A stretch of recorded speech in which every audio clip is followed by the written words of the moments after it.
야, 맨시티가 졌어. 이거 아스날 우승 가는 거 아니냐? 자, 그럼 맨체스터 시티가 브렌트포드한테 잡혔습니다. 이게 사실 오늘 경기 이제 중계 좀 들어가기 전에 이제 그 전에 앞서서 제가 이렇게 또 영상을 예전에 그 한창 코로나 시국 때 우리가 나눠서 촬영할 때 제가 이제 우리 집에서 집 부스에서 혼자 찍은 이래로 이제 처음으로 이렇게 영상을 찍게 됐는데 오늘 저 혼자 솔로 플레이 하는 점 여러분들 좀 감안해 주셨으면 좋겠고, 제가 중계 끝나자마자 바로 왔습니다. 왜냐면 시간이 약간 지체될 수밖에 없었던 게 추가 시간이 10분이 나왔어요. 그래서 정규 그것만 100분을 했는데 이 과정에서 라포르트 좀 부상이 있어가지고 약간 딜레이된 부분이 있었습니다. 이게 결과가 이렇게 나올 거라고 예상하진 않았어요. 왜냐면 아스날도 오늘 경기를 앞두고 있었고, 맨체스터 시티 입장에서는 아스날과의 격차를 조금 이제 줄일 수 있는 최소 유지까지는 좀 바라봐줬어야 되는 경기였는데 결국에는 좀 덜미를 잡히게 됐는데, 일단 스타팅을 좀 보면요, 스톤스가 올풀백으로 나왔고 아칸지 그리고 라포르트의 중앙 수비수 조합이었습니다. 중원에는 케빈 데브라이너, 로드리 그리고 균도안, 최전방에는 홀란드, 그리고 오른쪽에 베실바, 그리고 좌측에 필포든이었어요. 그러니까 맨시티가 지난 첼시와의 경기에서 칼빈 필립스 선수도 이제 또 시간을 소화를 하면서 좋은 모습을 보였었고, 그 경기는 오르테가 골키퍼가 되게 좋은 활약을 보여주다 보니까 이제 팬들 사이에서는 오르테가가 지금 폼이 좋으니 이 마지막 경기에서도 선발 가능성을 아예 배제할 수는 없지 않겠느냐 그런 얘기도 있었습니다만, 펩은 여전히 에드르송을 좀 신뢰를 했고, 브렌트포드 쪽을 보면 3-5-2 형태로 나왔습니다. 이 백스리를 선택을 했는데 아이반 토니와 은베모가 최전방 투톱, 그리고 왼쪽과 오른쪽 윙백으로는 리코 헨리, 여기 이제 로어슬레브, 그리고 중앙 지역의 3미들이 마티아스 옌센, 야넬트, 여기 오니카였습니다. 일단 저는 수비 라인에 조금 집중을 해야 된다고 보는데, 벤미, 에단 피노, 그리고 웨르겐센, 이제 잔카라고 하죠. 잔카, 이렇게 백스리 시스템으로 브렌트포드가 이제 출격을 했어요. 저는 이날 경기는 맨체스터 시티의 그런 공격적인 부분이 약간 답답한 흐름도 있었지만, 결정적으로는 토마스 프랭크 감독이 전술적인 준비를 아주 잘한 경기라는 생각을 했습니다. 이렇게 왜 그러냐면, 일단 공격 전개를 함에 있어서 굉장히 심플하고 다이렉트한 롱볼 위주의 빌드업을 프랭크 감독이 선택을 했습니다. 근데 이게 조금 더 효율적으로 먹힐 수밖에 없었던 건, 결국 이제 시티가 후방 라인에서 이날 약간씩 불안한 모습이 나왔거든요. 특히나 이 백포 라인 중에 센터백 라인, 그 중에서도 제공권 경합에 있어서 이 브렌트포드의 최전방 공격수들과의 경합을 약간 부담스러워했습니다. 이 아칸지 쪽으로 볼을 좀 의도적으로 붙여주는 모습을 봤는데, 이게 아칸지 쪽으로 롱볼이 넘어갔을 때 아이반 토니가 그쪽으로 동선을 이동을 합니다. 이 토니가 제공권에 있어서는 되게 좋은 공격수라는 거는 프리미어리그 또 이제 많이 보시는 분들은 알고 계실 거예요. 토니가 상대적으로 제공권 경합이 약점으로 꼽히는 아칸지랑 계속해서 1대1 구도로 만들다 보니까 이 브렌트포드의 간결하고 효율적인 롱볼 빌드업이 생각보다 잘 통하는 그림이 초반부에 나왔습니다. 그러다 보니까 시티가 자연스럽게 이 백포라인부터 시작되는 수비 라인, 특히나 후방 빌드업 쪽에서의 빌드업 미스도 몇 차례 나왔고, 에데르송 역시도 단순하게 볼을 전달하는 과정에서의 미스가 아예 안 나온 건 아니었어요. 물론 에데르송은 초반부에 브렌트포드가 좀 효율적으로 공격을 전개함에 있어서는 좋은 선방을 몇 차례 보여줬습니다. 이게 자칫 잘못한 흐름이었으면 시티가 한 골 정도는 더 내주고 경기를 좀 진행할 수도 있는 그런 악조건이었지만, 어쨌든 시티 입장에서는 후방 라인에서 약간의 불안함을 에드르송의 선방으로 막아내는 그런 그림이 초반에 나왔어요. 그러니까 브렌트포드가 이날 보면, 저는 접근 방식이 계속 좋았다라고 강조를 드리고 싶은 부분 중에 이제 또 다른 점은, 결국 이 팀은 시티를 상대로 본인들이 점유율에서 앞설 수는 없다라는 판단을 굉장히 일찍 내렸습니다. 그리고 지금 프리미어리그를 넘어서 유럽 전체를 놓고 봤을 때 시티 상대로 점유율을 높게 가져갈 수 있는 팀은 저는 거의 없다고 보거든요. 그러다 보니까 점유율 포기하고 롱볼 위주의 좀 다이렉트한 전개를 선택을 했고, 여기에 추가적으로 세트피스에도 좀 집중하는 모습을 보였거든요. 결국에는 브렌트포드가 첫 골을 넣었었던 것도 롱볼, 그리고 두 번의 제공권 경합에서 시티의 센터백 라인으로 나왔었던 아칸지 그리고 라포르트가 경합에 실패한 게 실점이라는 결과로 이 맨체스터 시티 입장에서는 이어지게 됐죠. 그러다 보니까 시티가 초반에 좀 리드를 당하고 흘러가는, 여기에 브렌트포드가 수비적으로 내릴 때는 백스리 시스템이다 보니까 이게 5백으로 전환하는 게 굉장히 용이하거든요. 이날 프랭크 감독이 초점을 맞춘 건 백스리를 기반으로 해서 공격과 수비 사이의 이 트랜지션을 굉장히 빠르게 가져가는 그런 쪽에 이제 포인트를 많이 잡았습니다. 그러다 보니까 위쪽으로 올라갔다가도 백5로 전환하는 속도가 상당히 빨랐고 내려앉아있는 브렌트포드의 수비진을 시티 선수들이 효율적으로 공략하는 모습은 안 나왔어요. 이게 왜 그러냐면 리코엔이랑 로어슬레브가 이날 좌우 윙백으로 나왔는데 이 선수들이 폭을 넓게 벌리면서 베르나르도 실바나 펠포든 쪽을 견제를 할 때는 하프 스페이스 지역으로 오니에카나 야넬트 그리고 옌센 같은 자원들이 내려와주면서 그 공간을 커버를 해줍니다. 그러다 보니까 시티가 평범하게 이 지공 상황에서의 패스 전개를 통해서 브렌트포드의 하프 스페이스 지역을 공략하는 데는 번번이 실패하는 그림이 나왔단 말이죠. 이렇게 되면 시티 입장에서는 할 게 많이 없어요. 그렇다고 해서 이게 후방 라인에서라든지 뭐 2, 3선에서 중거리 슈팅이 빵빵 나왔느냐? 그런 것도 아니었고. 그러다 보니까 이 필포든이 전반 막판부에 골을 넣기 전까지의 시티 공격 전개는 다소 좀 답답한 흐름이었다라고 이해를 해주시면 될 것 같습니다. 물론 시티는 전반 끝나기 전에 1대1로 스코어를 맞춘 것 자체는 좀 천만다행이죠. 네, 여기서까지 만약에 리드를 허용한 채로 끝났으면 경기 양상이 더 이상하게 흘러갈 뻔했는데 동점을 맞춘 채로 후반전에 이제 양팀이 돌입을 하게 됩니다. 근데 이제 후반전 가면서 좀 나타났었던 포인트는 브렌트포드는 기조를 계속 유지했어요.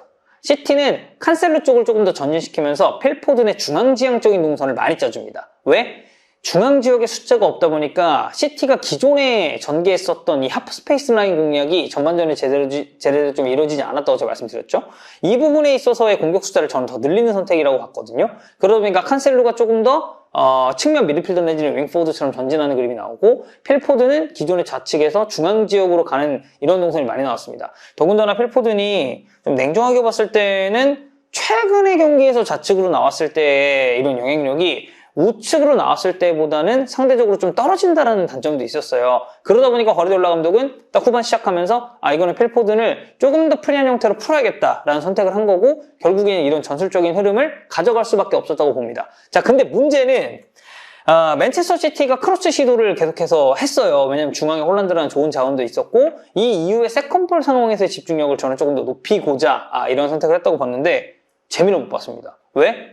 브렌트포드가 박스 안쪽에 수비진을 엄청 많이 배치를 했거든요. 더군다나 홀란드 쪽에 마크맨을 붙인 게 최소 2명이었는데 이 2명이 에단 피녹 그리고 나머지 한 명은 잔카였습니다. 자, 에단 피녹 194cm죠. 잔카 189cm입니다.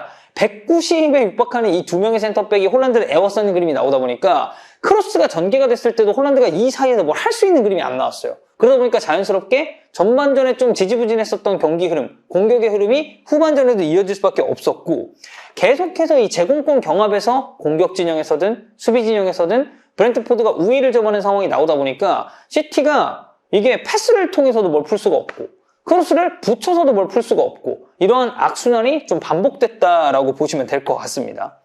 저는 이 후반부로 갈수록 이날 경기에 어떻게 보면 가장 중요한 포인트였다고 보는 건 양팀 감독이 어느 시점에 교체 카드를 꺼냈느냐예요.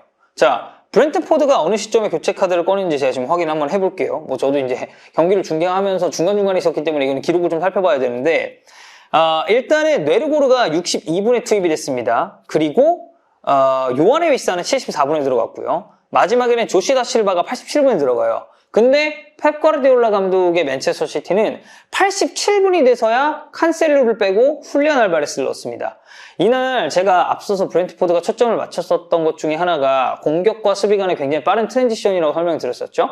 이 트랜지션이 원활하게 이루어지기 위해서는 결국 중앙에 있는 선수들이 얼만큼 빠른 기동력을 보유하고 체력적인 부분을 끝까지 유지할 수 있느냐입니다. 자, 근데 토마스 프랭크 감독은 그 점을 정확하게 캐치를 했죠. 62분에 야넬트 빼고 네르고르 넣었습니다. 네르고르 선수의 장점은 상대 공격을 잘 차단하는 것도 있지만 이 선수 자체가 워낙에 활동량이 많기 때문에 공격과 수비 전 지역에 걸쳐서 커버할 수 있는 이 폭 그리고 범위가 넓어요. 이거를 프랭크 감독은 정확하게 유도를 했고 그 다음에는 은베모를 빼면서 이 요한의 위사를 투입을 합니다. 자, 요한의 위사 지난 시즌에만 선발 로테 오가면서 7골을 넣었어요. 그리고 이 선수가 득점을 기록했었던 경기가 리버풀 그리고 뭐 웨스트햄 상당히 중요한 포인트가 많았거든요. 그러다 보니까 마무리 능력에 있어서도 좋은 결정력을 보여줄 수 있는 위사 여기에 이 선수가 오늘은 수비 가담도 엄청나게 많이 해줬습니다. 그러다 보니까 중원에서 기동력을 계속해서 유지할 수 있었고 마지막에는 오니에카가 이날 역할이 좀 중요했던 게 브렌트포드가 3-5-2 시스템에서 공격적으로 올라갈 때 3-4-3으로 전환하는 형태거든요. 전방 지역에 3톱을 배치할 때 있어서 이 오니에카 선수의 위치가 중요해요. 오니에카가 올라가면 이게 전방에 3톱이 형성이 되고 오네카가 내려왔을 때는 3-5 시스템, 중원에 3미들이 형성이 되게 됩니다. 오네카는 그만큼 활동폭을 많이 가져갔다는 얘기가 될 텐데 이 오네카도 후반 막판에 교체를 해주면서 결국에는 중원에서 기동력을 계속 살리는 선택을 했었던 프랭크 감독이죠. 자, 이렇게 되면서 브렌트포드는 경기 끝까지 공수 간의 빠른 트랜지션을 유지할 수 있게 되고 결국 시티와의 이런 중원 힘싸움 그리고 수비적으로 내려앉았을 때의 기동력 전혀 밀리지 않았습니다. 근데 반면에 과르디올라 감독은 칸세르 쪽을 조금 더 전진시키면서 펠포든에게 프리한 롤을 부여하긴 했지만 이것 외에 교체 카드를 통해서 뭔가 다이나믹한 전술 변화를 이끌어내지는 못했어요. 그러다 보니까 이거는 프랭크 감독이 전술적인 그리고 교체술에 있어서는 저는 분명히 우위를 점했다고 생각을 하고 마지막 순간에 결국 브렌트포드가 경기를 다시 앞서갑니다. 그리고 이 앞서가는 골, 첫 번째 끊어내고 역습으로 올라가는 기점 역할은 교체 투입된 요하나 윗사가 해줬고요. 이 볼을 넘겨받았었던 거 마찬가지로 조시 다실바입니다. 다실바의 어시스트 그리고 아이반 토니의 마무리가 나왔단 말이에요. 그러니까 프랭크 감독은 중원에서의 기동력도 살리고 결국 이 마지막 본인들이 라스트 미닛을 활용을 해가지고 다시 경기를 앞서갈 수 있는 결승골을 터뜨리는 과정에서도 교체 투입된 선수들의 영향력이 이게 스탯을 통해서 증명이 돼버리니까 결국 과르디올라와 토마스 프랭크 누가 이날 경기를 더 잘 준비했고 조금 더 상대의 맞춤 전술에 의해서 적절한 수준의 교체 카드를 썼느냐? 이건 사실 제가 지금까지 설명한 거에 모든 답이 나와 있죠. 그래서 시티는 결국 오늘 경기 패배할 수밖에 없었습니다. 뭐 초반에서의 그런 수비적인 집중력 부재라든지 아니면 부진한 선수들이 있었음에도 뭐 예를 들면 저는 오늘 중원에서의 김도환의 영향력이 많이 떨어졌다고 봐요. 김도환이 공격적으로 올라갔을 때도 마무리해줘야 되는 찬스를 번번이 실패하는 그런 그림도 나왔고 수비적으로 봤을 때도 김도환이 뭔가 대단한 공헌을 했느냐?